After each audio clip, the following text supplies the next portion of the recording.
Në çeljen e javës së Evropës, Ministri për Evropën dhe Punët e Jashtme Igli Hasani rikonfirmoi angazhimin e mazhorancës së drejtuar nga Edi Rama për përshpejtimin e reformave dhe mbylljen e negociatave për integrimin në Bashkimin Evropian deri në 2027. Shqipëria është në një rrugë të qartë drejt anëtarësimit të plotë në Bashkimin Evropian me synimin për të përfunduar të gjitha reformat kryesore deri në vitin 2027 dhe për t'u bashkuar Bashkimit Evropian. Ndërsa ne avancojmë, BE-ja është në krye të këtij angazhimi dhe na mbështet në këtë moment kyç për progres. Shefi diplomacisë tha se Shqipëria ka histori të shumta për të treguar humanizmin e saj, ndërsa vijon angazhimin për forcimin e ligjit dhe zhvillimin e tregut të lirë, theksoi punën për të harmonizuar politikat, institucionet dhe praktikat e saj me standardet e Bashkimit Evropian.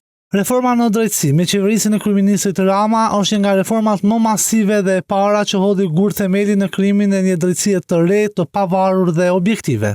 Ambasadori i Bashkimit Evropian Silvio Gonzato u shpreh se Java e Evropës 2025 është një ftesë për t'u ndjerë evropian në mënyra nga më të ndryshmet. Do të dëshironim që Evropën ta shihnim jo thjesht si një vend gjeografik, por ta shihnim si një përvojë, një përjetim që ne e ndajmë me njëri tjetrin si një imagjinat kolektive. Dëshironim ta shihnim se çfarë do të thotë të jesh evropian përtej kufive gjeografik.